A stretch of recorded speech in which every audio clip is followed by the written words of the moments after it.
प्रश्न समांतर श्रेणी 18,15 सहित 1/2, 13, डॉट डॉट डॉट, -47 में कितने पद है।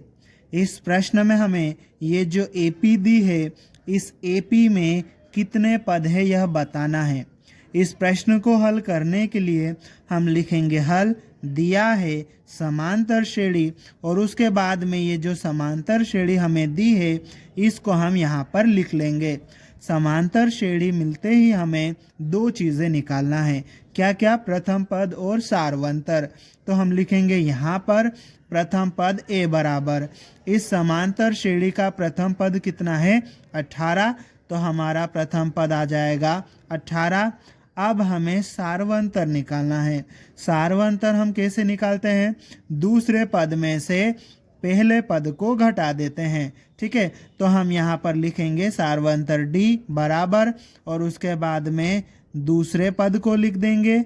ठीक है, और उसमें से हमें पहले पद को घटाना है। ठीक है, अब देखो ये 15 सहित 1/2 है, तो पहले हमें इस 15 सहित 1/2 को थोड़ा सा सिंप्लीफाई करना होगा। ठीक है, इसके लिए हम क्या करेंगे, ये जो बटे में 2 है ना, इस 2 को पूरे के बटे में लिख लेंगे। ठीक है, और 2 का गुणा 15 से कर देंगे तो कितना हो जाएगा? 30, और ऊपर वाली संख्या को जोड़ देंगे तो कितना हो जाएगा? टोटल 31। तो ये 31/2 हो जाएगा। ठीक है, ये माइनस का चिन्ह और ये 18। ठीक है, अब हमें 31/2 में से 18 घटाना है। ठीक है, आगे हम इसको थोड़ा सा और सोल्व करेंगे। तो क्या करेंगे, देखो यहाँ पर 31/2 में से 18 घटाना है, तो हम कैसे करेंगे? बटे का चिन्ह लगा देंगे और पूरे के बटे में 2 लिख लेंगे। ठीक है, जिसके बटे में 2 था 31, वो 31 वैसा ही आ जाएगा। ठीक, और इस 18 के बटे में 2 नहीं था, तो इस 2 का 18 से गुणा करेंगे तो 36 हो जाएगा, और दोनों के बीच में माइनस है तो यहाँ पर माइनस हो जाएगा। ठीक है, अब 31 में से 36 घटाएंगे तो कितना आ जाएगा? यहाँ पर -5। ठीक है, -5 आ जाएगा, और इसके बटे में कितना है? 2।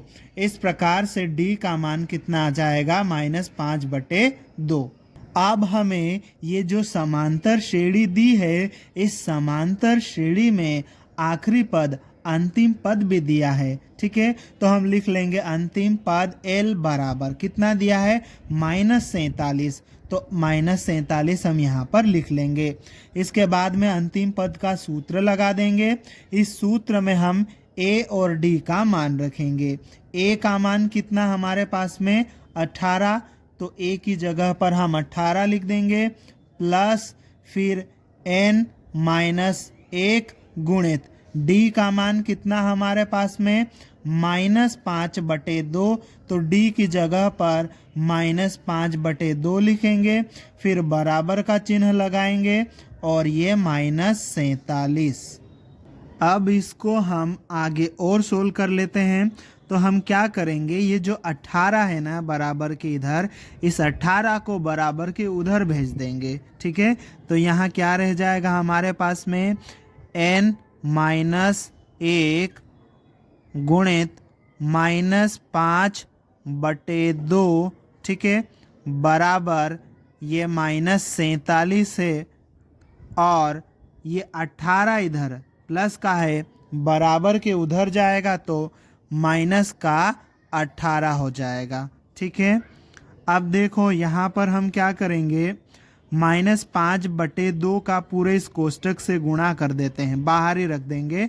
ठीक है, तो ये -5/2 और कोष्टक के अंदर n-1 रहेगा, ये बराबर का चिन्ह, -47 -18 कितना हो जाएगा? ये -65 हो जाएगा। ठीक है, अब यहाँ पर हमें क्या करना है आगे, और हम इसको सोल्व करेंगे। ठीक है, तो देखो ये जो n-1 है ना, इसको ऐसे ही रहने देंगे हम। ठीक है, और ये बराबर का चिन्ह लगाएंगे। ठीक है, और ये -65 हम लिखेंगे। ठीक है, अब देखो यहाँ पर ये जो 2 है ना, ये बटे में है, बराबर के उधर जाएगा तो 65 के गुणा में चले जाएगा। ठीक है, और ये जो -5 है इसके साथ में गुणा में है, बराबर के उधर जाएगा तो इसके बटे में चले जाएगा। ठीक है, अब आगे हम इसको सोल्व करेंगे तो यहाँ पर ये आ जाएगा n-1, ये बराबर का चिन्ह। अब माइनस से माइनस को भाग देंगे तो प्लस हो जाएगा। ठीक है, और 5 के पहाड़े से 65 में भाग देंगे तो कितना आ जाएगा, 13 आ जाएगा, और ये गुणित 2। ठीक है, आगे हम और सोल्व करेंगे तो यहाँ n-1 बराबर 13 गुणित 2 कितना हो जाएगा, 26 हो जाएगा। अब यहाँ पर हमें n का मान निकालना है। ठीक है, तो n के साथ में ये जो -1 है इसको बराबर के चिन्ह के उधर भेजेंगे तो यहाँ क्या आ जाएगा, n आ जाएगा, ये बराबर का चिन्ह, और ये 26 है। इस -1 को उठाकर उधर भेजेंगे तो प्लस का 1 हो जाएगा।